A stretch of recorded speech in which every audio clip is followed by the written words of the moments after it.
Jadi kalau ada orang Islam, bagaimana menurut kamu agama Yahudi Nasrani? Menurut saya sih beda jalan doang, tujuannya sama. Wah, itu enggak Islam itu. Enggak. Ya, Hanifiyah wajib mengkufuri Tuhan selain Allah. Tidak sah tauhid seseorang sampai dia mengkufuri Tuhan selain Allah. Ada dua kaedah. Yang pertama yaitu al-isbat, penetapan. Menetapkan Tuhan yang berhak diibadahi hanya Allah. Yang kedua, an-nafyu, meniadakan Tuhan yang diibadahi selain Allah. Artinya apa? Orang Islam itu harus beribadah kepada Allah dan harus mengkufuri Tuhan selain Allah. Nggak cukup dia cuma sholat, puasa, zakat, haji. Tapi kalau pas ditanya, bagaimana menurut kamu agama Nasrani? Kayaknya benar juga sih, cuma beda jalan doang. Nah, ini nggak benar. Kita harus mengkufuri seluruh Tuhan selain Allah. Tuhan yang diyakini oleh kaum Nasrani ada 3 misalkan. Maka kita hanya menetapkan satu Tuhan. Selainnya kita kufuri. Itu baru sempurna keislamannya. Makanya orang kalau ragu terhadap kesyirikan orang musyrik, ragu terhadap kekafiran orang kafir, maka tidak sah keislamannya. Tidak sah keislamannya. Karena salah satu kiat menjadi seorang muslim sejati adalah mengkufuri Tuhan selain Allah. Dan ini disebutkan oleh Nabi Ibrahim. Kata Nabi Ibrahim, "Inna bura'a'u minkum wa mimma ta'budun." Kami berlepas diri dari kalian, wahai orang-orang musyrik, dan dari apa saja Tuhan-Tuhan yang kalian sembah. Harus berlepas diri. Tidak cukup kita cuma sholat, puasa, doa,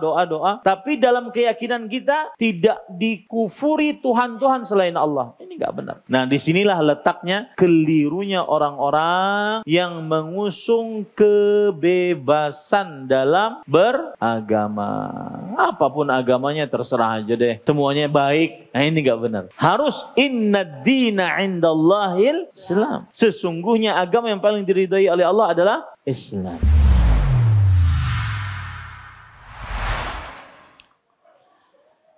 Assalamualaikum warahmatullahi wabarakatuh. Bismillahirrahmanirrahim. Innal hamdalillah nahmaduhu wa nasta'inuhu wa nastaghfiruh wa na'udzu billahi min shururi anfusina wa sayyiati a'malina. Man yahdihillahu fala mudilla lahu wa man yudlil fala hadiya lahu. Wa ashhadu an la ilaha illallah wahdahu la syarika lah. Wa ashhadu anna Muhammadan abduhu wa rasuluh. Ya ayyuhalladzina amanu taqullaha haqqa tuqatihi wa la tamutunna illa wa antum muslimun.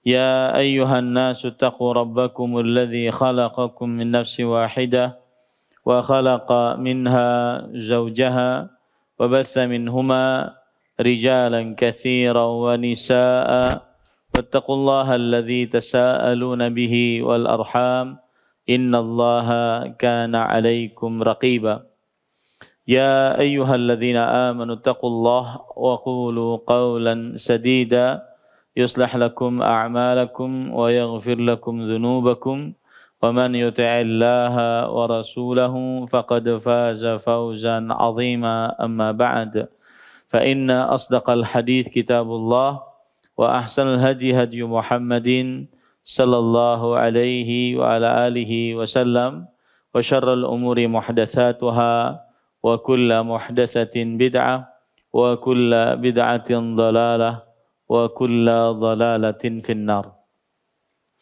Alhamdulillah, kita bersyukur pada Allah Subhanahu wa taala pada hari ini, hari yang paling mulia di dalam sepekan, hari Jumat 16 Jumadil Ula 1444 Hijriah.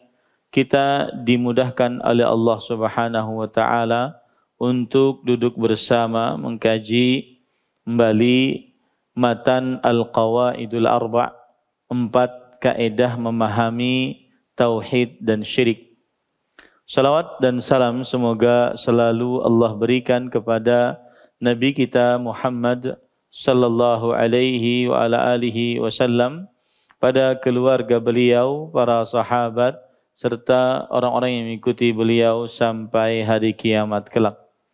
Dengan nama-nama Allah yang husna dan sifat-sifat yang ulia, kita berdoa, Allahumma inna nas'aluka ilman nafi'an wa rizqan tayyiban wa amalan mutaqabbala. Allahumma amin.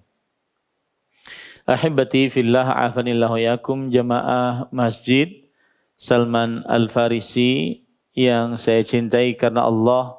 Semoga Allah Subhanahu wa taala selalu memberikan afiat kepada kita di dunia dan di akhirat.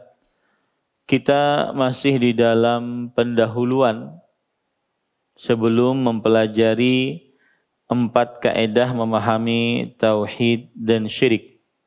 Penulis rahimahullahu taala Al-Imam Syekhul Islam Muhammad bin Abdul Wahhab berkata, "I'lam arsyadakallahu li ta'atih annal hanifiyata millata Ibrahim an ta'budallaha wahdahu mukhlishan lahuddin kama qala ta'ala wa ma khalaqatul jinna wal insa illa liya'budun." Yang artinya, ketahuilah, semoga Allah membimbingmu untuk selalu taat kepadanya. Pada pertemuan sebelumnya kita sudah sebutkan dan kita berhenti pada kata-kata semoga Allah membimbingmu, yaitu memberikan petunjuk kepadamu. Kita katakan bahwa petunjuk itu ada 2 macam.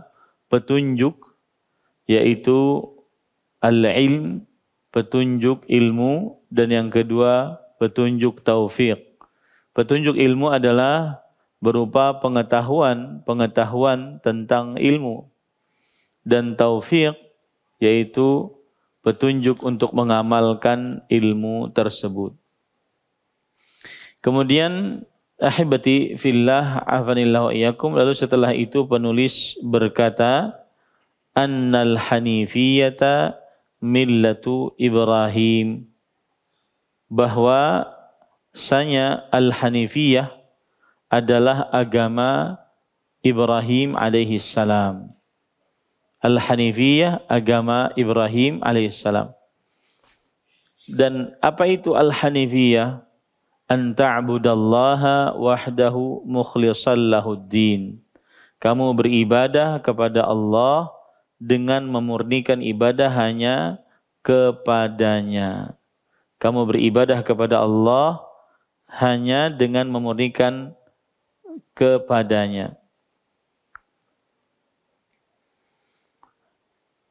Ketahuilah semoga Allah membimbingmu untuk mentaatinya, bahwa hanifiyah agama Ibrahim alaihissalam adalah kamu menyembah Allah semata dengan ikhlas dalam beragama. Al-hanifiyah artinya beribadah kepada Allah semata dengan ikhlas dalam beragama. Ini terjemahan kurang kalau saya lihat kurang, bukan kamu menyembah, tetapi kamu beribadah. Ya, kata-kata menyembah itu nanti diganti dengan beribadah. Kamu beribadah kepada Allah semata dengan ikhlas untuknya dalam menjalankan agama. Dengan ikhlas untuknya dalam menjalankan agama. Nah, di sini penulis ingin mengenalkan kepada kita yang disebut dengan al-hanifiyah. Dan al-hanifiyah inilah yang dimaksud dengan tauhid. Tauhid yaitu beribadah kepada Allah satu-satunya dengan ikhlas dalam menjalankan ketaatan kepada Allah Subhanahu wa taala. Dan beribadah dengan ikhlas itu bagaimana? Beribadah dengan ikhlas itu dengan cara meniatkan ibadah hanya untuk Allah.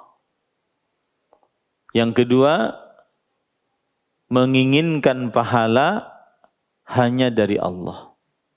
Itu yang dimaksud dengan beribadah kepada Allah Subhanahu wa taala.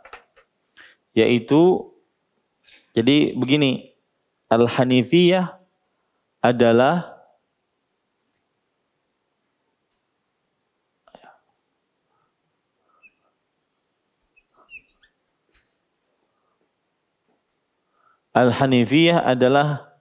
beribadah dengan ikhlas kepada Allah Subhanahu wa taala.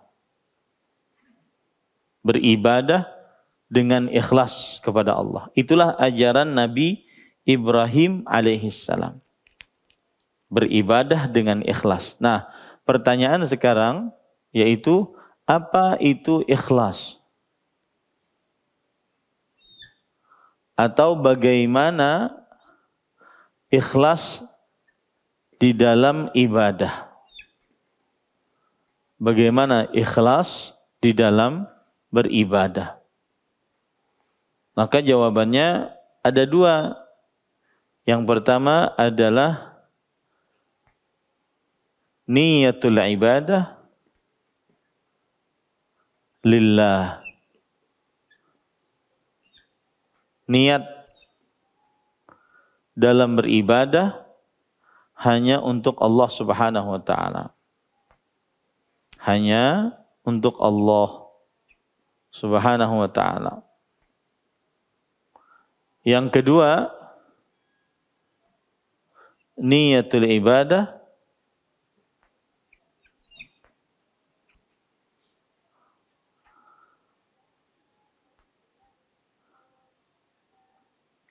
linaili al-ajr min Allah wahdah. Linaili al-ajr min Allah wahdah.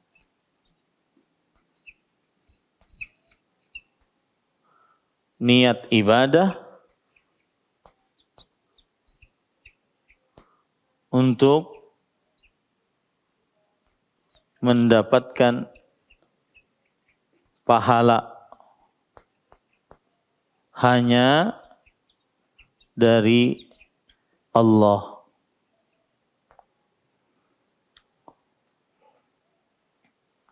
Itulah praktek keikhlasan di dalam ibadah. Niat dalam beribadah hanya untuk Allah. Contoh misalkan seseorang menuntut ilmu. Maka dia niatkan dalam hatinya saat menuntut ilmu hanya untuk Allah. Atau seseorang berdoa. Berdoa hanya kepada Allah. Berarti dia meniatkan dalam ibadah doa hanya kepada Allah. Itu ikhlas. Dia berdoa kepada Allah dan tidak berdoa kepada selain Allah. Kalau dia berdoa kepada Allah, kemudian pada saat yang bersamaan dia berdoa kepada selain Allah, maka ini tidak ikhlas. Karena arti ikhlas itu adalah murni, suci,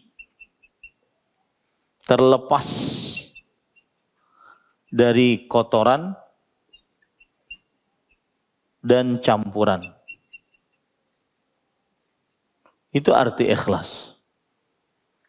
Ya, murni, suci, terlepas dari kotoran dan campuran. Maka niat dalam beribadah hanya untuk Allah. Berdoa, misalkan. Doa ibadah. Dia saat berdoa itu hanya untuk Allah. Dia entah itu doa meminta atau doa ibadah. Seperti misalkan dia berzikir subhanallah, alhamdulillah, Allahu akbar, astaghfirullah, Allahumma salli ala Muhammad. Itu doa. Tapi doa ibadah namanya. Kalau doa meminta, dia minta sesuatu.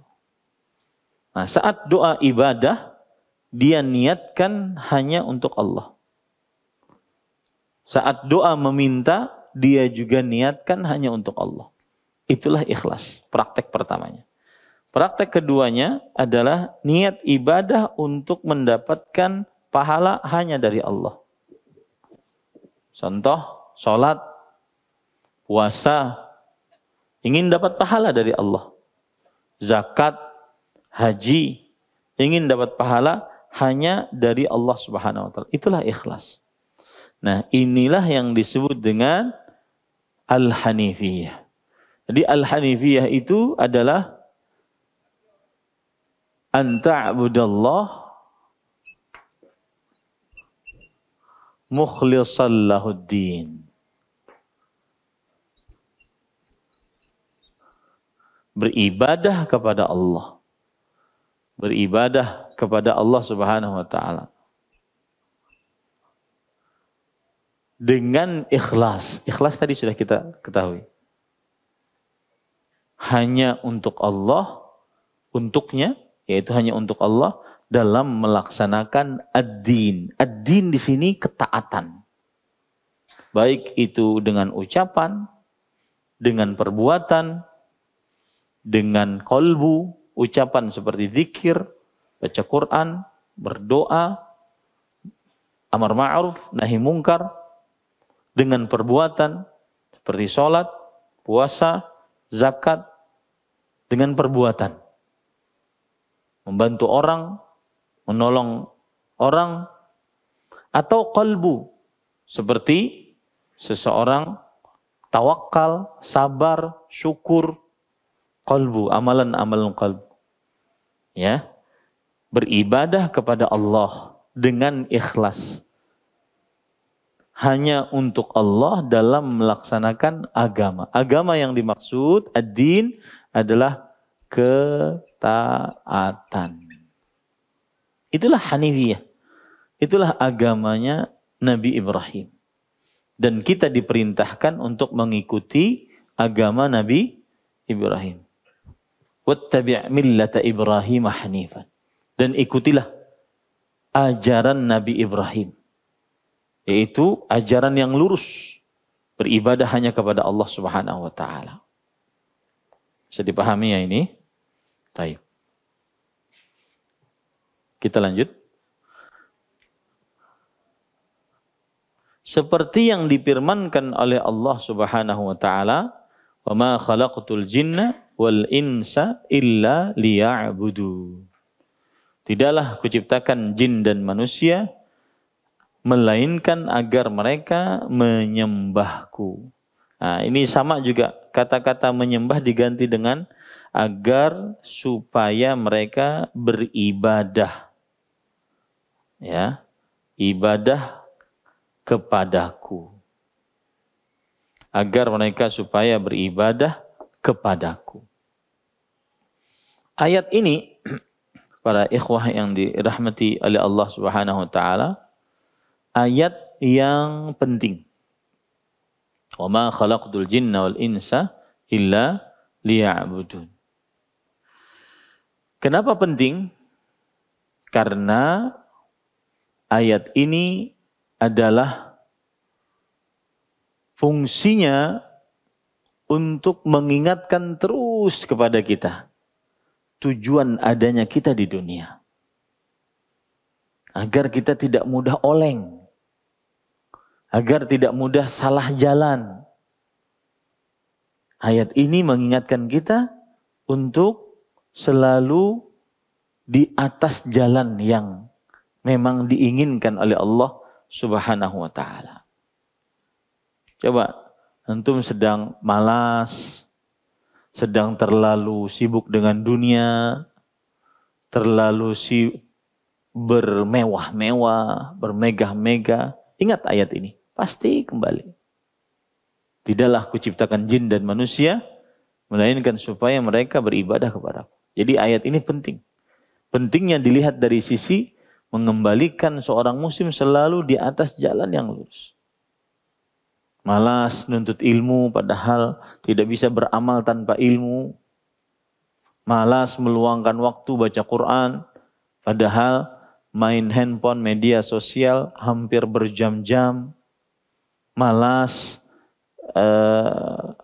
meletakkan harta di jalan Allah.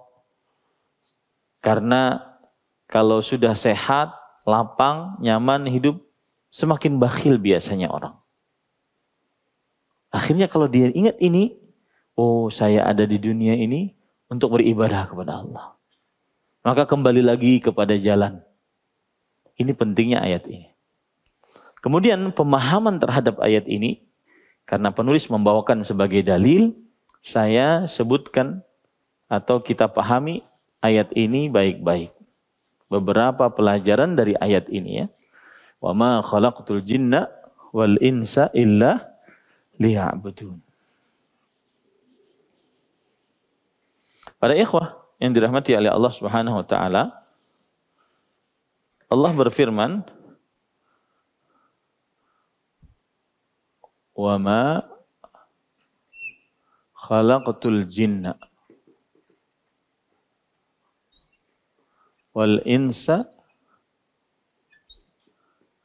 illa liya'budun."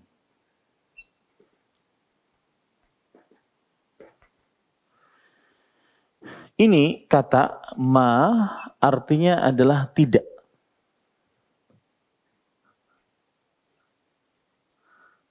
Dan di dalam bahasa Arab maksudnya adalah an-nafi, yaitu peniadaan.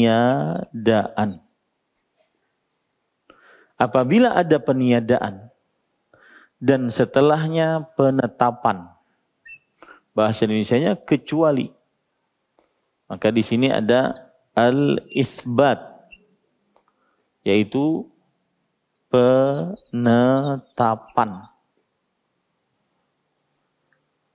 Kaedah dalam bahasa Arab, jika ada peniadaan dan setelahnya penetapan, menunjukkan kepada pengkhususan.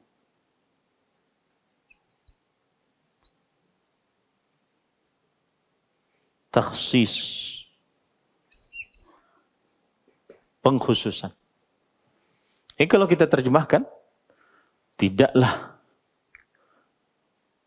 kuciptakan jin dan manusia melainkan supaya mereka beribadah kepadaku.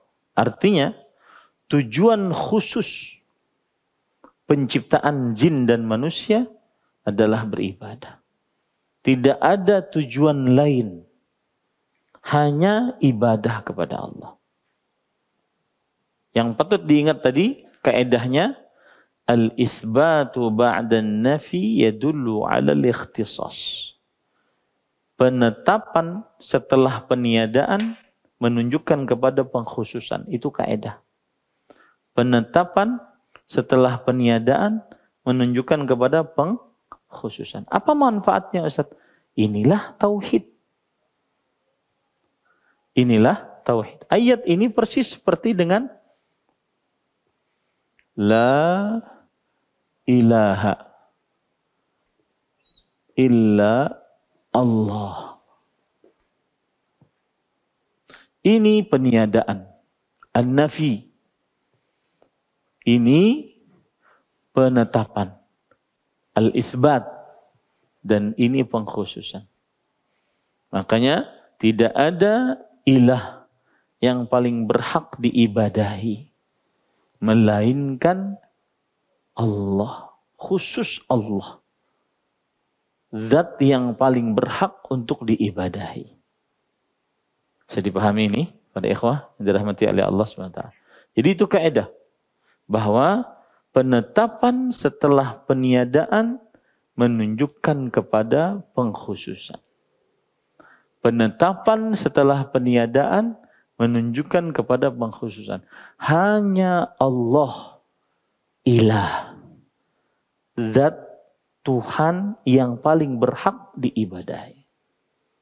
Itu kaedah di dalam bahasa dan dipakai di dalam Al-Quran. Ya, kaedah. Saya berharap ngameranya ke sini saja. Tidak perlu ngikutin saya. Karena nanti yang ngelihat bingung. Ibu-ibunya bingung yang ngelihat. Yang penting kan papan tulisnya. Bukan orangnya. Ya. Orangnya bisa didengar dengan suara. Nah ini perhatikan baik-baik. Bisa dipahami ini? Ya. Dan inilah Al-Hanifiyah. Ini dalil Hanifiyah. Bahwa kita ini diciptakan untuk berajaran Hanifiyah. Apa itu Hanifiyah? Yaitu mengkhususkan ibadah hanya untuk Allah. Mengikhlaskan ibadah hanya untuk Allah Subhanahu wa ta'ala. Nah, kemudian faedah selanjutnya dari hadis ini, dari ayat ini adalah kata liya'budun. Nah, nanti di sini diambil pengertian ibadah. Makanya dari tadi saya tidak mau memakai kata menyembah. Ya.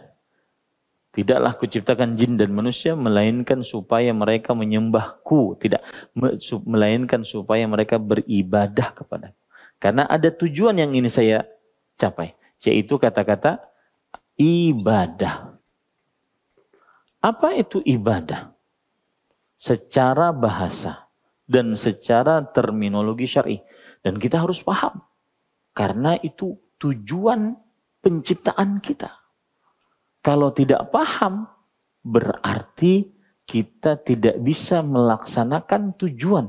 Dan tidak sampai kepada tujuan. Karena tidak paham. Ya, ibadah secara bahasa dulu. Secara etimologi bahasa. Diambil dari kata zalla. Yadhullu. Yang artinya hina. Maka orang yang beribadah itu sedang menghinakan diri di hadapan Allah Subhanahu wa ta'ala. Kemudian ibadah secara bahasa juga adalah khada'a, yakhda'u, yang artinya tunduk. Makanya ibadah yang paling disukai oleh Allah ketika ada ketundukan. Makanya keadaan yang paling dekat dengan Allah ketika sujud. Ketika ada ketundukan. Semakin tunduk, semakin disukai oleh Allah. Karena itulah arti dari bahasa dari kata ibadah. Nah, kemudian ibadah secara terminologi syar'i, istilah syariat. Nah, saya hapus dulu ini biar bisa jelas. Ibadah secara istilah syariat adalah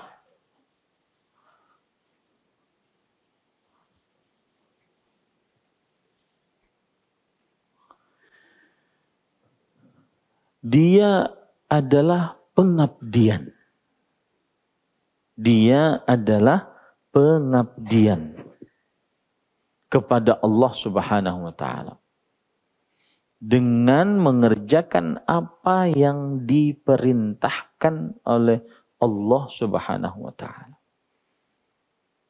Dengan mengerjakan apa yang diperintahkan oleh Allah Subhanahu wa ta'ala. Jadi ibadah itu adalah pengabdian. Seperti seorang sholat. Maka ketika sholat dia sebenarnya sedang mengabdi kepada Allah. Karena sholat diperintahkan oleh Allah SWT. Dengan penuh rasa cinta dan ketundukan. Nah, itulah pengertian ibadah secara istilah syariat.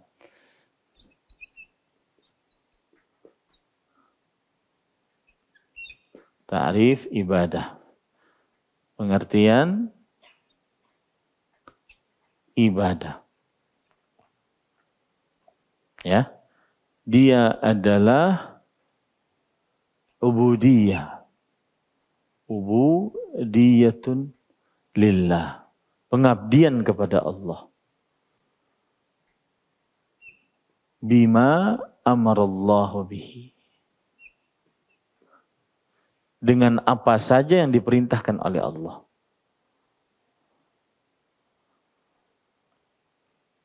Ala hayatin khudu'in wa tadhallulin wa mahabbatin. Pengabdian kepada Allah dengan apa yang diperintahkan oleh Allah, dengan mengerjakan apa saja yang diperintahkan oleh Allah, dalam keadaan penuh ketundukan, kehinaan, dan rasa cinta. Itulah ibadah. Orang kalau seandainya sedang sholat, maka dia berarti sedang mengabdi kepada Allah. Dengan mengerjakan apa yang diperintahkan oleh Allah, yaitu sholat. Dalam keadaan penuh ketundukan, penuh kehinaan. Dan mengapa mengerjakan sholat? Karena rasa cinta kepada Allah Subhanahu wa ta'ala. Itu pengertian dari ibadah. Maka kita ini diciptakan oleh Allah, tidak diciptakan melainkan supaya beribadah. Ibadah tadi pengertiannya adalah pengabdian kepada Allah dengan mengerjakan apa saja yang diperintahkan oleh Allah dalam keadaan penuh ketundukan, kehinaan, dan rasa cinta.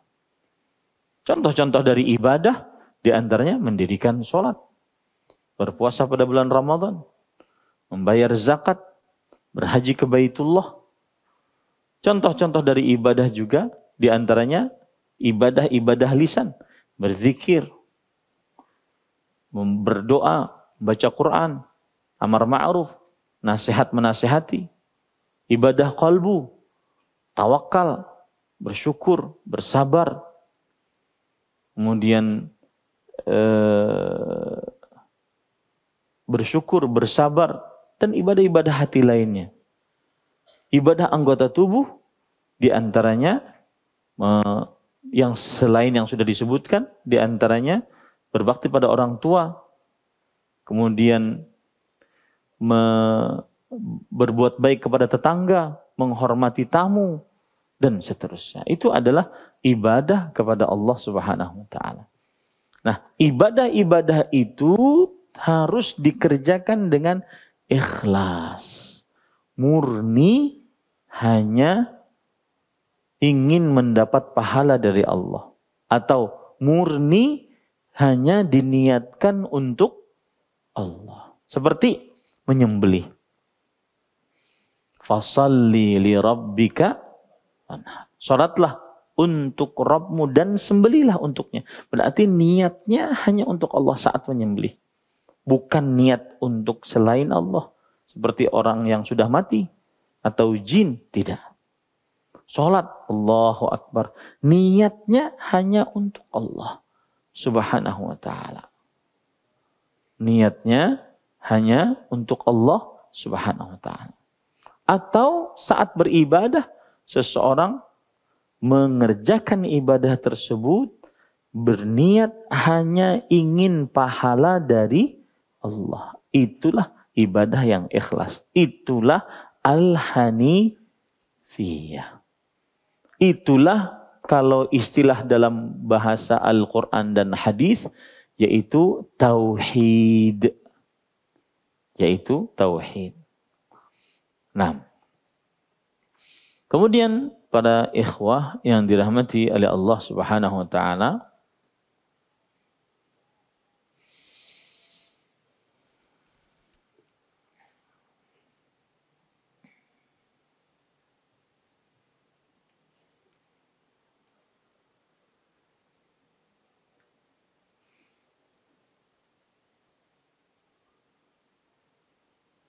baik.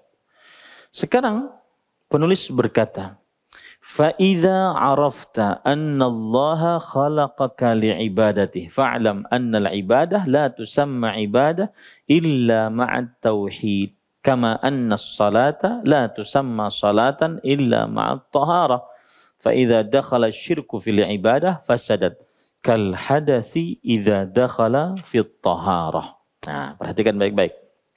Halaman 3, apabila kamu sudah tahu bahwa Allah menciptakanmu untuk beribadah kepadanya. Nah, ya. Menyembahnya itu dirubah. Ya, dirubah menjadi beribadah kepadanya. Apabila kamu sudah tahu bahwa Allah menciptakanmu untuk beribadah kepadanya, maka ketahuilah bahwa ibadah tidak disebut ibadah kecuali disertai dengan tauhid. Maksud di sini penulis ingin menjelaskan kepada kita pentingnya tauhid, pentingnya ikhlas. Bahwa tauhid atau keikhlasan adalah pondasi diterimanya amal ibadah. Ingat itu baik-baik. Pondasi diterimanya amal ibadah. Maka siapa yang beribadah kepada Allah tanpa tauhid, dia seperti tidak beribadah kepada Allah. Dia seperti tidak beribadah kepada Allah Subhanahu wa ta'ala. Siapa yang beribadah kepada Allah Subhanahu wa ta'ala, maka dia seperti tidak beribadah kepada Allah. Kalau ibadahnya tidak bertauhid. Allah berfirman dalam surah Al-Bayyinah ayat 5, wa ma umiru illa liya'budullaha mukhlishina lahuddin. Tidaklah mereka diperintahkan melainkan supaya mereka beribadah kepada Allah dengan ikhlas, hanya untuk Allah dalam mengerjakan ketaatan. Lihat di situ. Tidaklah melainkan, menunjukkan kepada pengkhususan bahwa ibadah kepada Allah adalah supaya ikhlas dalam ibadahnya. Begitu juga Allah berfirman dalam surah An-Nahl ayat 36. Walaqad ba'atsna fi kulli ummatir rasulan an i'budullaha wajtanibut taghut. Dan sungguh kami telah utus di setiap umat seorang rasul. Dakwahnya apa? Beribadahlah kalian kepada Allah dan jauhilah taghut.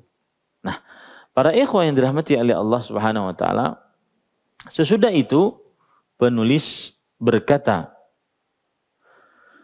ketahuilah bahwa ibadah tidak disebut ibadah kecuali disertai tauhid, seperti sholat yang tidak disebut sholat kecuali disertai wudhu. Nah, ini gambaran disebutkan. Ada orang sholat tanpa wudhu. Sholatnya ada enggak? Tidak ada. Tidak sah wudhunya. Sama orang ibadah tanpa tauhid. Tanpa mengikhlaskan ibadah itu hanya untuk Allah, maka tidak dianggap ibadahnya. Tidak dianggap ibadahnya. Rasul sallallahu alaihi wasallam bersabda, "Innallaha la yaqbalu minal amali illa ma kana khalisan wa butughiya bihi wajh." Sesungguhnya Allah tidak menerima dari amalan kecuali yang ikhlas. Dan dicari wajah Allah dari amalan tersebut. Di ibadah tanpa tauhid tidak dinamakan ibadah. Karena tidak diterima oleh Allah Subhanahu wa taala. Sebagaimana sholat tanpa wudu tidak dinamakan sholat. Karena tidak sah sholat tanpa wudu. Sebagaimana hadis Rasul sallallahu alaihi wasallam, la salata bi ghairi tuhur. Tidak sah salat tanpa bersuci. Ya, sama dengan tidak ada amalan tanpa tauhid. Artinya tanpa tauhid tidak dianggap amalnya. Tidak dianggap, Pak. Tanpa keikhlasan tidak dianggap amalnya. Ya. Tidak dianggap. Rasulullah sallallahu alaihi wasallam bersabda dalam hadis riwayat Imam Muslim, ana aghna syuraka'i ani syirik. man amila amalan asyraka fihi ma'iya ghairi taraktuhu wa syirkahu. Aku adalah zat yang sangat tidak membutuhkan sekutu. Barang siapa yang beramal lalu dia mensyirikkanku di dalamnya, maka aku tinggalkan dia, pelakunya dan amalnya. Tidak diterima oleh Allah. Ya, ini ingat baik-baik. Ibadah tidak disebut ibadah kecuali disertai dengan tauhid. Sama seperti sholat tidak disebut sholat kecuali disertai dengan wudu. Nah, permasalahan sekarang, apa itu tauhid? Sebenarnya dia sama saja dengan ikhlas. Ya. Jadi dia sinonim. Sinonim. Al-Hanifiyah sama dengan ikhlas. Ikhlas sama dengan tauhid. Coba. Tetapi kita ingin tahu, apa itu tauhid? Bahasa Arabnya adalah at-tauhid. Ya. Diambil dari kata-kata Arab wahada. Yuwahidu. Tauhidan.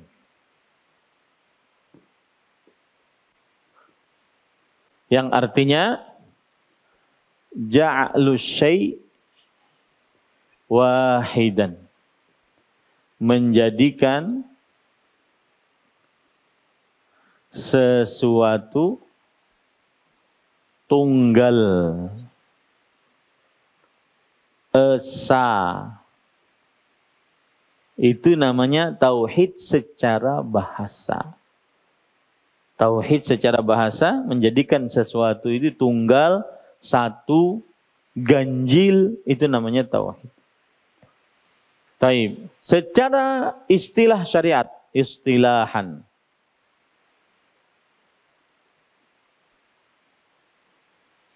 Apa arti tauhid istilahan? Secara istilah syariat. Arti tauhid secara istilah syariat adalah ifradullahi bil ibadah. Yang artinya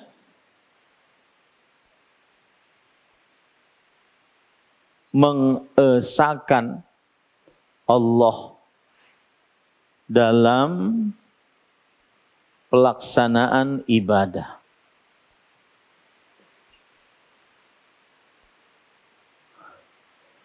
Dan ini adalah sinonim dengan Al-Hanifiyah.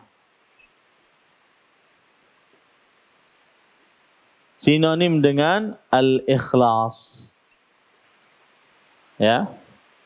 Jadi tauhid sinonim dengan Al-Hanifiyah, sinonim dengan ikhlas. Arti tauhid adalah mengesahkan Allah dalam pelaksanaan ibadah. Saat kita beribadah, maka kita melakukan tauhid. Apa itu?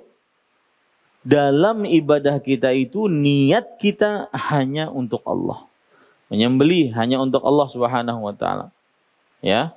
Kemudian berdoa hanya kepada Allah Subhanahu wa taala. Atau dalam ibadah kita hanya ingin pahala dari Allah Subhanahu wa taala.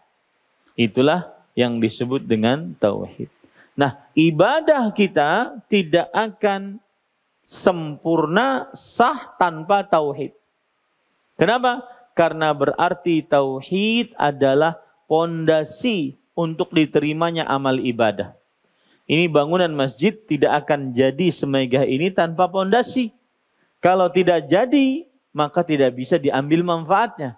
Begitu juga amal. Amal tidak akan dapat dikerjakan tanpa tauhid. Ya. Dan amal kalau dikerjakan tanpa tauhid, maka seperti bangunan yang tidak bisa diambil manfaatnya. Tidak berpahala. Nah, di sini saya ingin menyinggung. Kadang ada rasa malas di dalam diri kita. Mau baca Quran, malas. Lebih suka main media sosial. nonton. Mau sholat tahajud, malas. Lebih suka nonton bola. Mau hadir di pengajian, malas. Lebih suka ke pasar, ke tempat-tempat pusat perbelanjaan. Ya, apalagi di zaman sekarang, sebagian para ustadz ingin memindahkan majelis-majelis ilmu dari masjid-masjid ke pasar-pasar. Ya. Malas. Karena salah satu sebabnya adalah malas. Sukanya lebih suka ke pasar dibandingkan ke majelis ilmu. Padahal yang menghadirkan penuntut-penuntut ilmu yang majelis-majelis ilmu ini. Kenapa itu? Berarti saat itu tauhidnya sedang turun. Yang malas beribadah berarti tauhidnya sedang turun. Karena kalau orang tinggi tauhidnya, maka semangat ibadahnya. Karena ibadah tidak akan tegak, tidak akan terjadi kecuali dengan pondasi tauhid. Tauhid itu bagaikan akar di dalam sebuah pohon. Kalau akarnya bagus, maka pohonnya tumbuh menjulang ke langit dan berbuah, diambil buahnya setiap musim berbuah. Sebagaimana disebutkan oleh Allah dalam surat Ibrahim ayat 24. Surat Ibrahim ayat 24. Alam tara kaifa daraballahu mathalan kalimatan thayyibah ka syajaratin thayyibah asluha thabit wa far'uha fis sama tu'ti ukulaha kulla hinin bi'izni rabbiha wa yadribullahu al-amthala lin-nas la'allahum yatadhakkarun. Apakah kamu tidak memperhatikan sebuah perumpamaan tentang ucapan yang baik? Ucapan yang baik, ucapan tauhid, la ilaha illallah. Perumpamaannya seperti pohon yang akarnya kokoh, pohonnya tumbuh menjulang ke langit. Akarnya kokoh, pohonnya tumbuh menjulang ke langit. Memberikan buah pada setiap musimnya. Lihat di sini. Kalau akarnya tauhid, ikhlasnya kuat, maka akan tumbuh amal. Akan tumbuh amal. Kalau tumbuh amal, maka amalnya diterima. Kenapa? Karena dasarnya ikhlas, dasarnya tauhid. Nah, itu tadi perkataan penulis bahwa ibadah tidak disebut ibadah kecuali disertai tauhid. Sebagaimana sholat tidak dinamakan sholat kecuali disertai dengan wudu. Apabila syirik masuk dalam ibadah, maka ibadah itu menjadi rusak. Seperti hadas yang apabila masuk dalam wudu. Saya ambil wudunya dulu. Ada orang sudah berwudu, lalu dia berhadas. Hadas itu seperti apa, Pak? Hah? Buang air kecil. Seperti apa lagi? Buang air besar. Kentut, ya, itu adalah hadas. Jika orang dalam keadaan berwudu kemudian dia berhadas, maka tidak ada wudunya. Begitulah jika orang beribadah kemudian mensyirikkan Allah, tidak ada ibadahnya, tidak dianggap ibadahnya. Nah, berarti sekarang kita harus membicarakan apa itu syirik. Karena tadi penulis mengatakan, jika ibadah masuk ke dalamnya syirik, tidak ada ibadahnya. Sebagaimana hadas masuk ke dalam wudu, tidak ada wudunya. Disebabkan ada hadasnya tadi. Taib, apa itu syirik?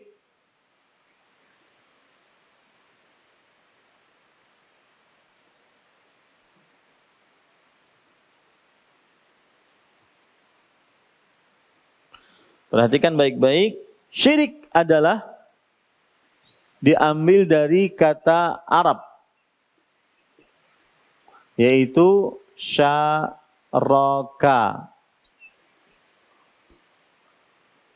Diambil dari kata Arab. Dan artinya secara bahasa yaitu khilafu infirad. Tidak sendirian. Syirik juga artinya adalah diddul witr, yaitu kebalikan dari ganjil.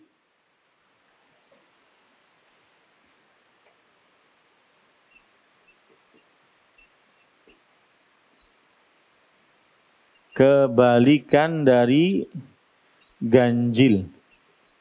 Itu arti syirik secara bahasa. Arti syirik secara istilah syariat adalah istilahan. Perhatikan baik-baik. Arti syirik secara istilah syariat adalah yaitu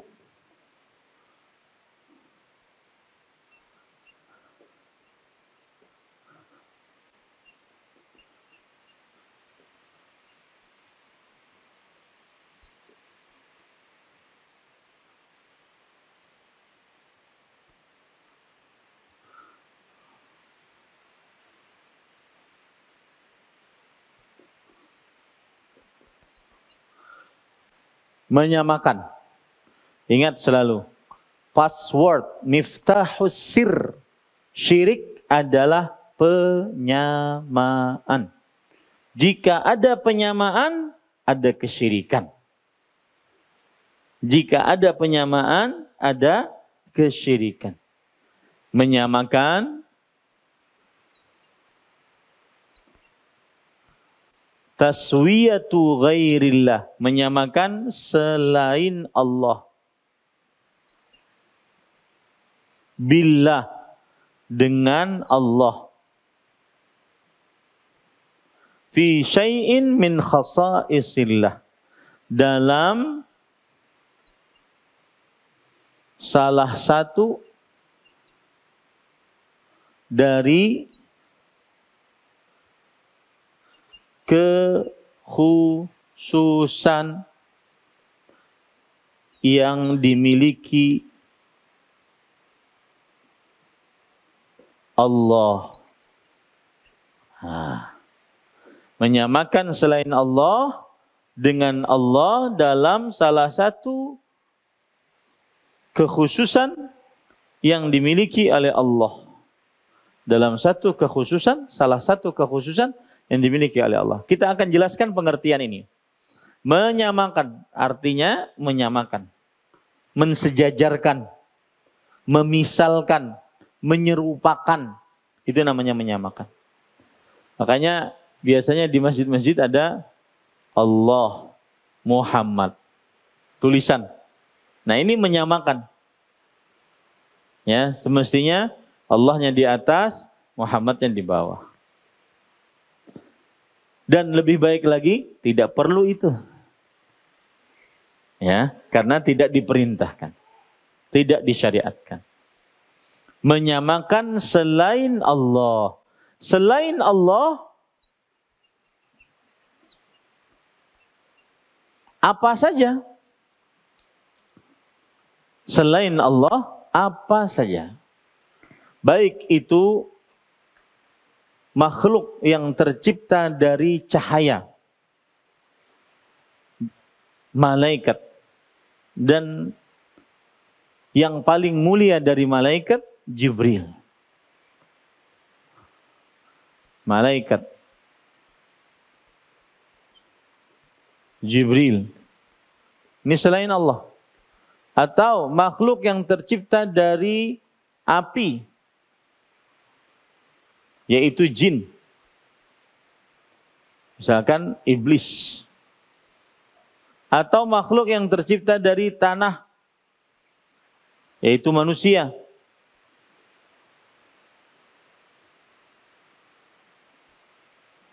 Manusia diantaranya Nabi Muhammad SAW. menyamakan selain Allah, baik itu makhluk-makhluk ataupun juga seperti hewan atau pepohonan, bebatuan, besi, dan lain-lainnya. Menyamakan selain Allah dengan Allah. Menyamakan selain Allah dengan Allah. Dalam salah satu kekhususan milik Allah. Salah satu kekhususan milik Allah, saya hapus ya yang di atas.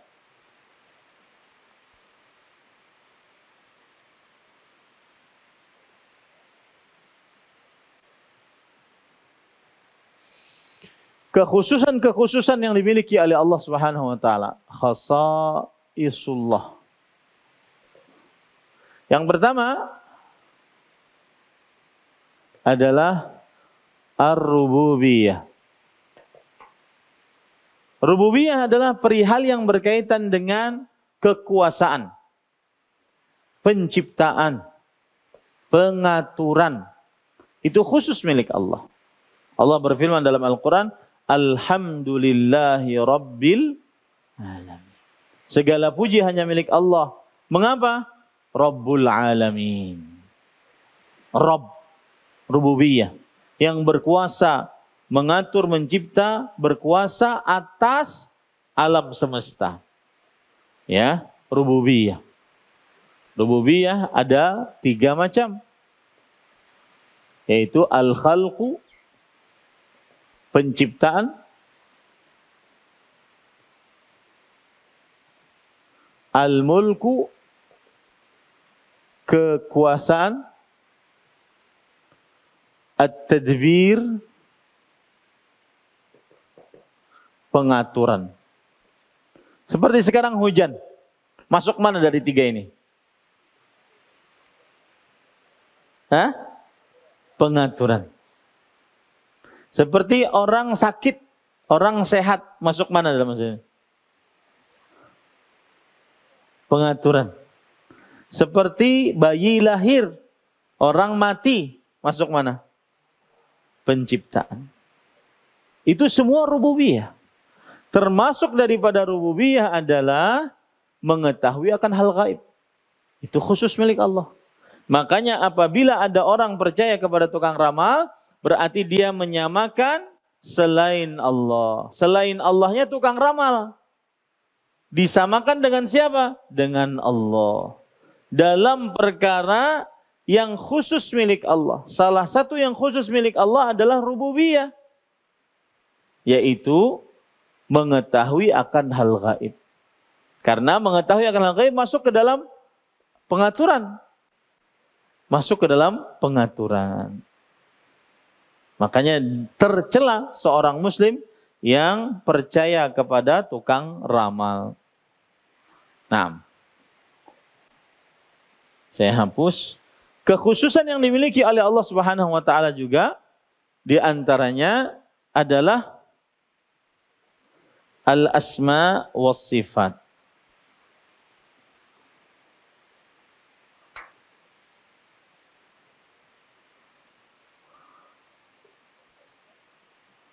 Dua, al-asma was sifat.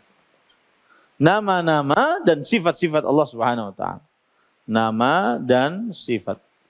Nama Allah itu seperti apa? Allah. Itu nama Allah. Nama Allah itu seperti apa? Ar-Rabb. Itu nama Allah. Nama Allah seperti apa? Ar-Rahman, Ar-Rahim, Al-Malik, Al-Malik. Itu nama Allah Subhanahu wa taala. Al-Ahad, qul huwallahu ahad. As-Samad, itu nama Allah Subhanahu wa taala. Al-Malik, Al-Muhaimin, Al-Jabbar, Al-Mutakabbir, itu nama Allah Subhanahu wa taala. Sifat-sifat Allah seperti apa? Dari nama-nama itu diambil sifat. Allah punya nama Ar-Rahman. Allah punya nama Ar-Rahim. Diambil dari nama Ar-Rahman Ar-Rahim bahwa Allah memiliki sifat rahmat. Nah. Allah punya nama As-Sami', Maha mendengar. Itu nama Allah. Dan dari nama Allah ini kita ambil sifat. Nama Allah As-Sami', Maha mendengar. Sifat dari As-Sami' adalah As-Sam', yaitu pendengaran. Namanya As-Sami', Maha mendengar. Sifatnya As-Sam', pendengaran. Allah bernama Al-Basir, Maha melihat. Itu nama Allah. Diambil dari nama ini sifat. Sifat apa? Penglihatan. Maha melihat, namanya mempunyai sifat penglihatan. Bahasa Arabnya apa? Al-Basar. Al-Basar. Allah punya nama Al-Alim, Maha mengetahui. Dari nama ini diambil sifat. Dari nama ini diambil apa? Sifat. Sifat apa? Al-Ilmu. Al-Ilmu. Terus seperti ini khusus milik Allah. Nah, apabila terjadi penyamaan selain Allah dengan Allah dalam salah satu kekhususan yang dimiliki oleh Allah, di antaranya nama dan sifat Allah, maka ini adalah kesyirikan. Maka ini adalah kesyirikan. Taib, sebelum masuk ke sini, masih ke sini. Kalau ada orang, nih tebak ya, tebak-tebakan. Ada orang meletakkan sesaji. Atau anak muda lah mau ujian, meletakkan pena di kuburan orang yang dianggap soleh.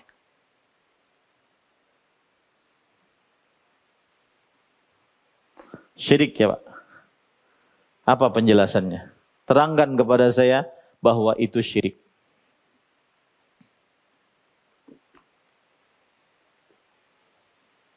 Nah, kasih mikrofon. Saya ingin interaktif. Dengan begitu saya tahu Bapak paham atau tidak. Boleh Ibu juga boleh jawab.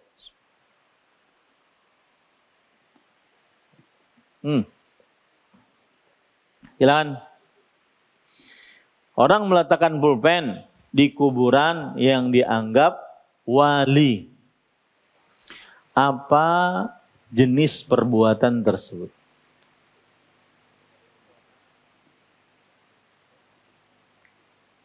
Lihat pengertiannya. Menyamakan selain Allah dengan Allah dalam perkara yang khusus milik Allah. Kita tanya dulu orangnya. Kamu meletakkan pulpen untuk apa? Jangan langsung vonis syirik aja. Jangan-jangan dia katakan, ya letakin doang, nggak ada apa-apa. Apalagi nanti masuk syubhat, ya mau ngeletakin doang, doanya juga sama Allah juga. Syubhat, syiriknya dari mana ente? Maka kita tanya, saya meletakkan itu niatan saya agar pulpennya menjadi berkah. Gara-gara ini kuburan orang soleh yang penuh dengan berkah. Semakin dijelaskan niatnya semakin bingung Ustaz. Kita memponisnya.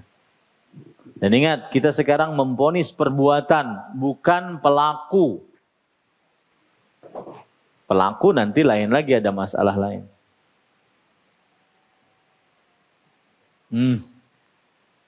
Mana yang jawab? Ibu-ibu? Ya Ustaz. Saya ganti, silakan Bu. Bismillah. Gini Ustaz, jadi tergantung. Kurang kedengeran. Nah. Tergantung niatnya Ustaz. Kalau misalnya dia meletakkan pulpen itu hanya berniat menjadikan penghuni kubur sebagai wasilah kepada mendekatkan keinginannya agar dikabulkan Allah. Tapi dia tetap berkeyakinan bahwa Allah lah satu-satunya yang bisa memberikan bantuan kepada dia. Itu berarti syirik kecil. Tapi kalau misalnya dia menjadikan si penghuni kubur adalah yang bisa mengabulkan keinginannya, maka itu syirik besar. Berarti tergantung niat yang meletakkan pulpen. Apa niatannya? Dia bilang, saya hanya ingin ngalap berkah dari kuburan wali. Mugi-mugi Allah memberikan berkahan saat saya dalam ujian. Berarti dia mintanya kepada siapa nih? Kepada Allah. Apa jenis perbuatan tersebut? Atau gini deh, contoh yang lain yang lebih jelas dari Rasulullah SAW. Rasulullah SAW bersabda, "Man 'allaqa tamimatan faqad asyrak." Siapa yang memakai jimat, maka sungguh dia telah syirik. Terangkan kepada saya, bagaimana bisa masuk ke dalam bab atau pintu kesyirikan. Hadis Rasul sudah tidak diragukan lagi itu. Yang memakai jimat, maka sungguh dia telah syirik.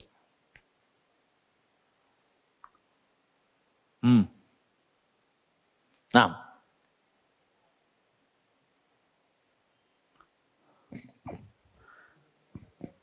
pertanyaan saya Pak, sebelum Bapak jawab, pertanyaan saya, mengapa memakai jimat disebut perbuatan kesyirikan? Kalau mengapa, jawabannya karena. Bismillah. Karena orang yang memakai jimat, dia meyakini bahwa apa yang dia pakai itu bisa menghindarkan kemudorotan ataupun bisa mendatangkan kemaslahatan. Sedangkan kemudorotan dan kemaslahatan itu hanyalah hak mutlak Allah Subhanahu wa ta'ala. Maka dari perbuatan ini dia telah berbuat syirik, yaitu mensyarikatkan, menyamakan jimat tadi yang notabene adalah hak kekhususan Allah, dia samakan dengan jimat tersebut. Wallahu a'lam. Baik, saya ringkas jawaban Bapak. Jawabannya benar, tetapi mungkin bahasanya masih bulat-bulat. Jawabannya adalah memakai jimat mengapa termasuk kesyirikan berdasarkan hadis sahih. Jawabannya karena orang yang memakai jimat berarti menyamakan selain Allah. Dalam hal ini apa? Selain Allah dalam hal ini apa? Menyamakan selain Allah dengan Allah. Selain Allahnya dalam hal ini apa? Jimatnya.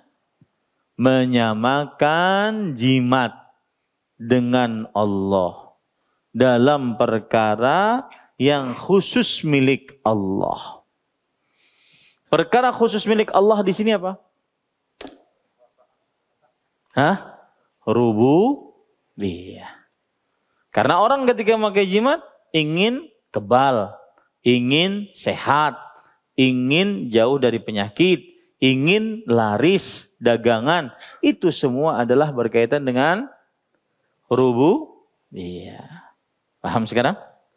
Memakai jimat syirik karena menyamakan selain Allah, yaitu jimat dengan Allah.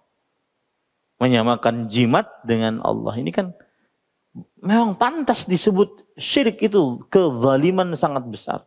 Syirik itu adalah ketidakberakalan. Menyamakan Allah yang maha hidup, maha berdiri sendiri, maha as-samad, seluruh makhluk butuh kepadanya, disamakan dengan makhluk jimat. Makanya orang yang syirik itu hilang akalnya. Itu disebutkan dalam Al-Quran.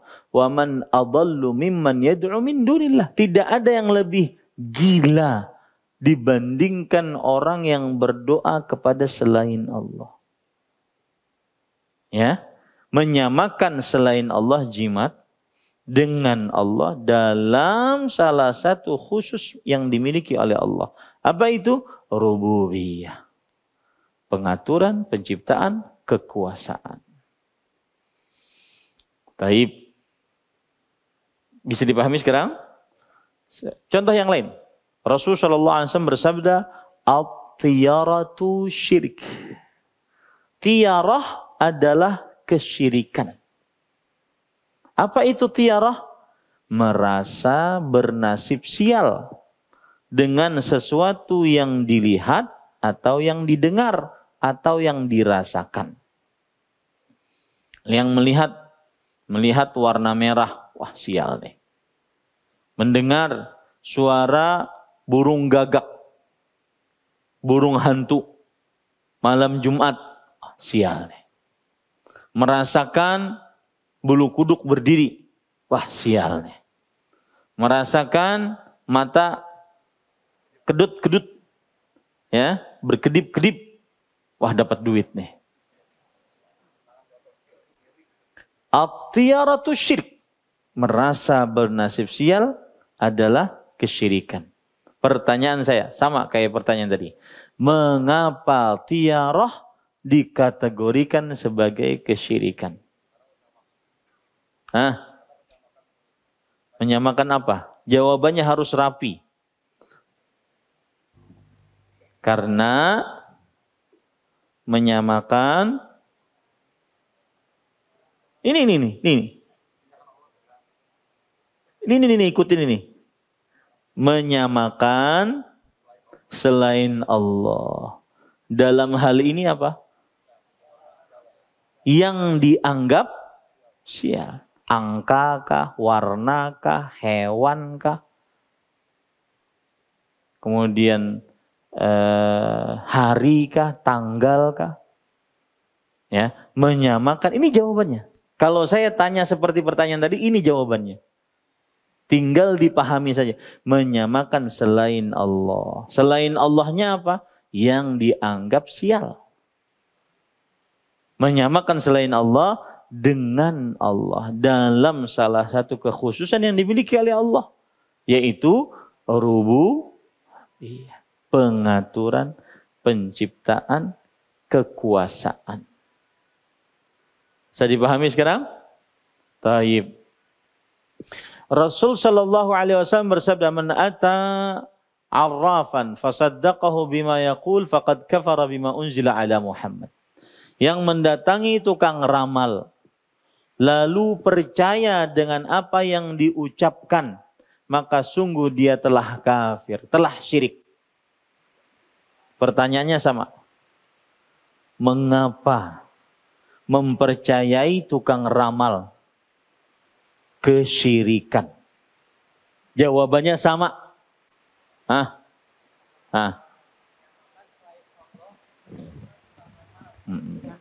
Dengan kekhususan. Nah, ini bagus. Bapaknya bingung. Dalam salah satu kekhususan yang dimiliki Allah. Apa kekhususan yang dimiliki oleh Allah? Maka jawabannya adalah rububiyah. Karena ilmu gaib salah satu kekuasaan Allah. Ya, salah satu kekuasaan Allah Subhanahu wa taala. Bisa dipahami ini? Nah, dengan begitu Bapak bisa melihat, bisa mengetes. Oh, ini ada orang meletakkan sesaji atau anggap saja sedekah laut. Nah, pertanyaannya saya sekarang, apakah sedekah laut kesyirikan? Kesyirikan enggak, Bu? Coba yang paling keras suaranya dijawab. Kemudian pertanyaan kedua, mengapa? Silakan Bu.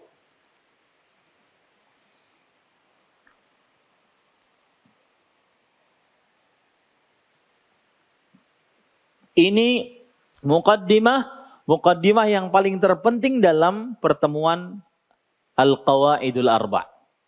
Yang tidak paham, niscaya tidak akan pernah paham sampai akhir. Makanya harus benar-benar paham. Ayo Bu, apa Bu? Sedekah laut, apakah disebut kesyirikan? Setelah itu pertanyaan kedua, mengapa? Termasuk kesyirikan Ustadz karena telah meyakini bahwasanya jawabannya seperti yang ditulis di papan tulis. Karena telah menyamakan Allah dengan Allahnya nanti menyamakan selain Allah dengan Allah. Berhenti di situ. Menyamakan selain Allah dengan Allah. Siapa selain Allah yang disamakan dengan Allah? Penguasa laut. Hah? Penguasa lautnya. Penguasa laut. Ahsanti mumtazah. Baik. Menyamakan selain Allah yaitu jin penguasa laut dengan Allah. Terus? Dalam salah satu kekhususan yang hanya dimiliki oleh Allah. Apa kekhususan yang dimiliki Allah dalam permasalahan sedekah laut? Bahwasanya ada selain Allah yang bisa menghindarkan mudarat dan memberikan manfaat. Cukup mengucapkan apa? Rububiyah. Bisa dipahami? Baik. Orang sekarang meletakkan, memakai takut. Itu nanti, takut nanti. Sekarang ada di dalam hadis Rasul sallallahu alaihi wasallam, dakhala rajulun fi dzubab wa dakhala an-nar fi dzubab. Al-jannata fi dzubab wa dakhala an-nar fi dzubab. Ada orang masuk surga karena lalat, ada orang masuk neraka karena lalat. Yang masuk surga karena lalat karena dia tidak mau menyembelih lalat untuk selain Allah. Meskipun lalat. Yang kedua, dia mau menyembelih lalat untuk selain Allah agar bisa lewat melewati kampung tersebut. Karena kampung tersebut mempunyai peraturan tidak boleh lewat orang selain kampung kecuali harus berkurban. Berkurbannya meskipun benda hewan yang sangat kecil, di antaranya lalat. Orang ini berkurban agar dia bisa lewat, masuk neraka dia. Masuk neraka dia. Apa jenis perbuatan ini? Syirik atau tidak? Syirik. Mengapa? Karena menyamakan selain Allah. Siapa selain Allah di sini? Hah?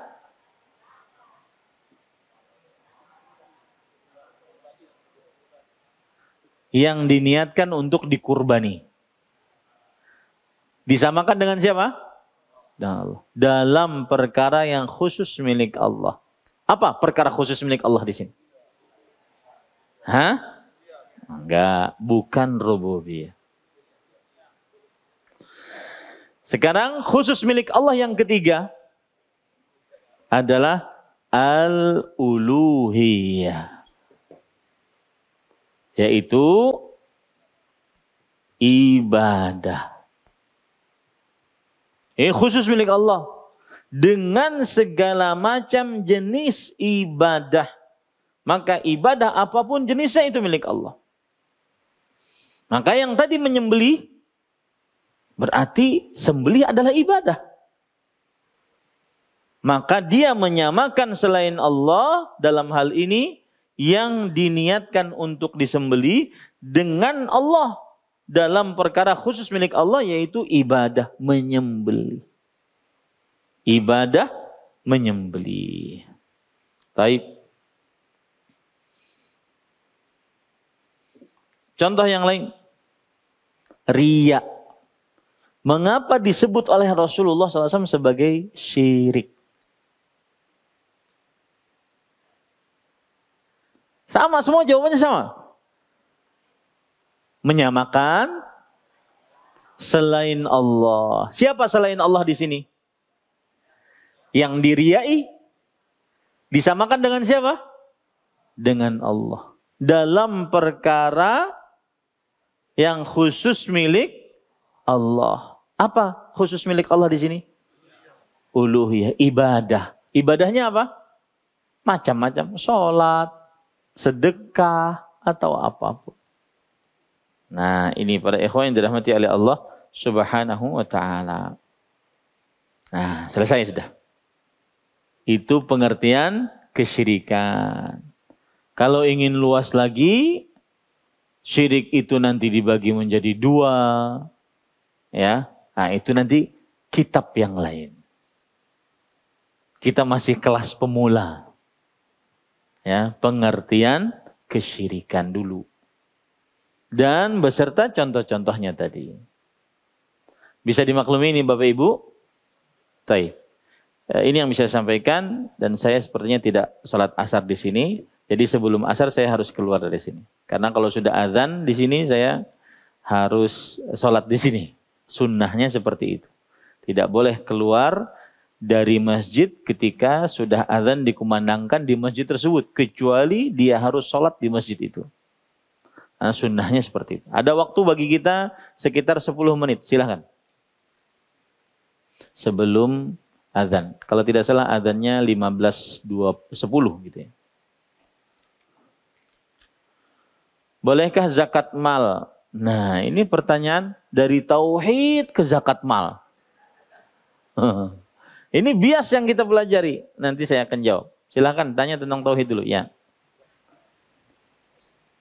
Assalamualaikum warahmatullahi wabarakatuh. Assalamualaikum. Ustaz, pertanyaan saya adalah apakah agama-agama sebelum ajaran Nabi Ibrahim juga disebut sebagai Hanifiyah? Bagus pertanyaannya. Iya. Seluruh ajaran agama dari seluruh Rasul adalah Tauhid atau Al-Hanifiyah atau Al-Ikhlas. Seluruhnya. Dalilnya tadi surah An-Nahl ayat 36.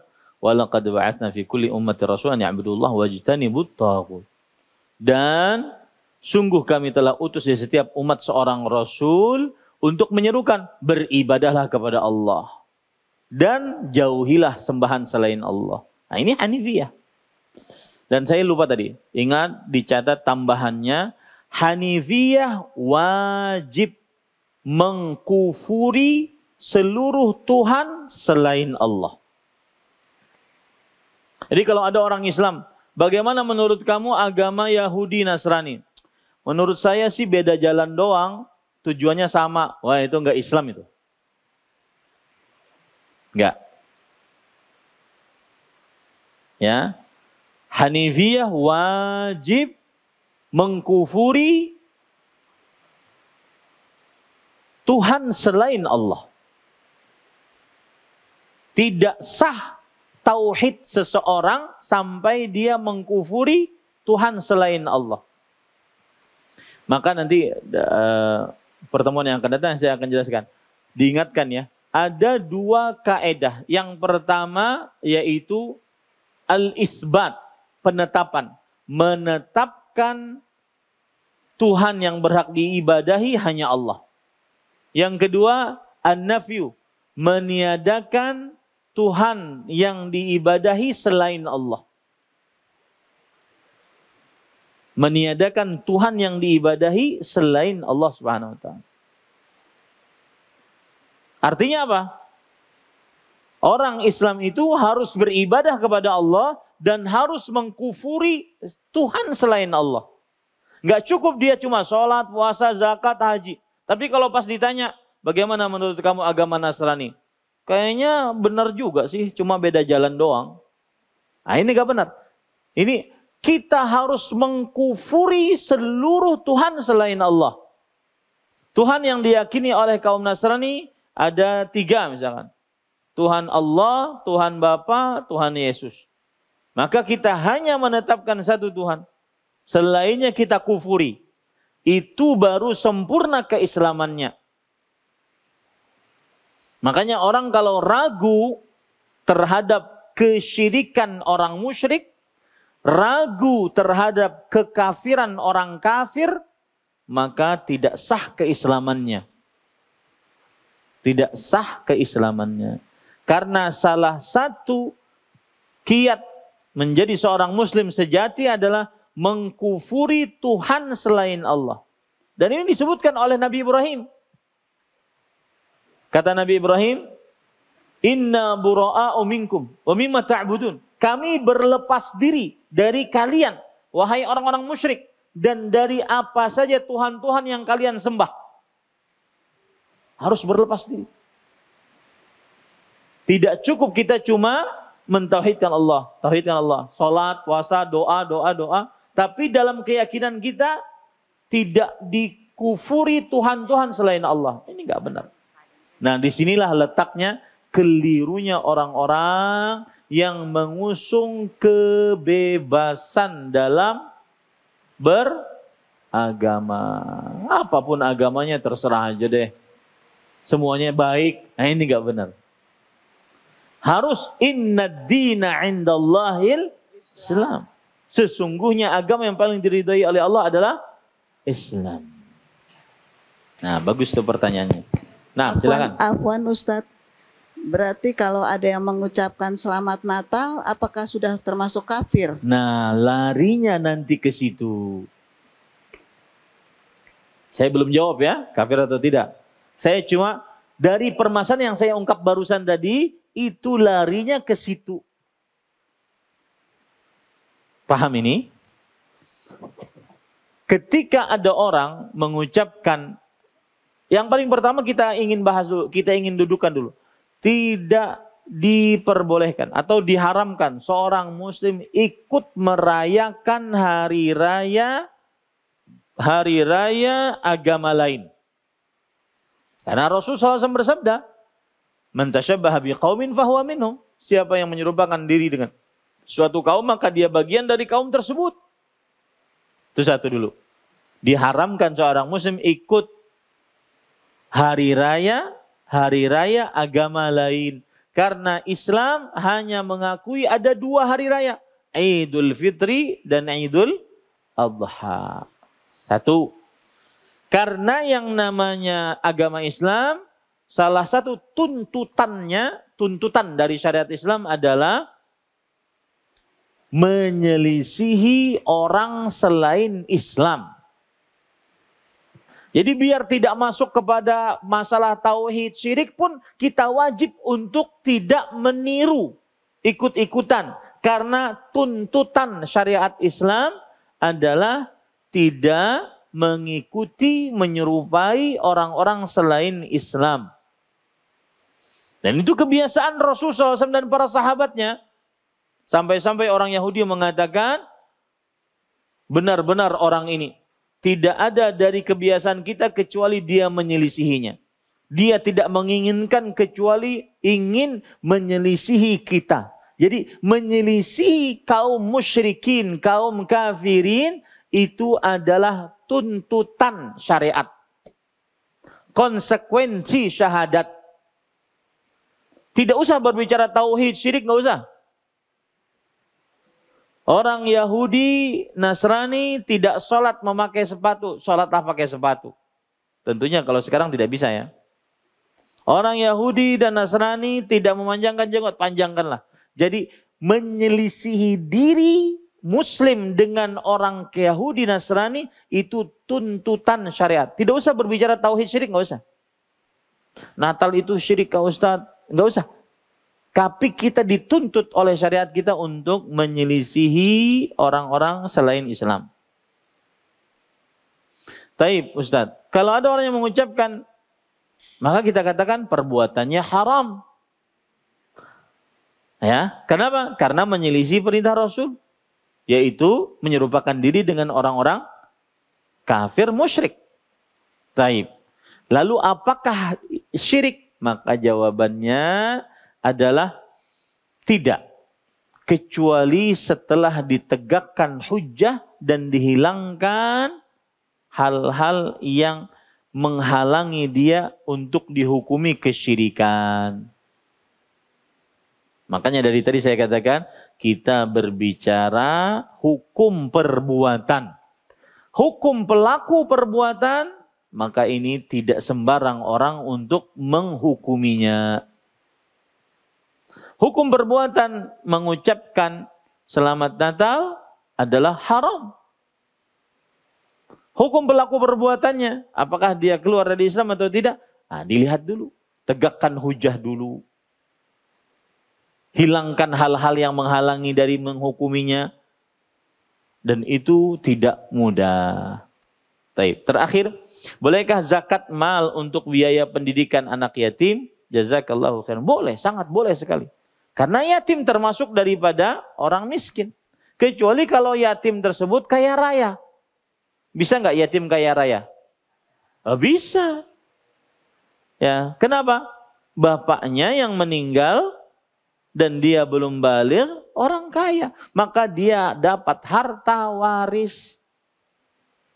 Ya, harta waris. Kalau yatimnya miskin, maka diperbolehkan. Wallahu a'lam. Jika ada orang yang jika ada orang yang hobinya beli keris tapi tujuannya tidak ada maksud apa-apa, hanya hobi saja, itu bagaimana? Jawabannya, asal hukumnya jual beli hal tersebut mubah. Cuma lebih baik diamalkan. Miliaran kadang-kadang ada tuh bambu patok kah? Ya. Harganya miliaran. Mendingan buat pesantren. Yang di dalamnya para santri ngafal Quran. Dibandingkan beli satu bambu. Nah, seperti itu. Wallahu alam. Ini yang bisa kita sampaikan. Kita cukupkan dengan kafaratul majlis. Subhanakallahumma wa bihamdik. Asyhadu an la ilaha illa anta astaghfiruka wa atubu ilaik. Wa sallallahu nabiyana Muhammad walhamdulillahi rabbil alamin. Wassalamualaikum.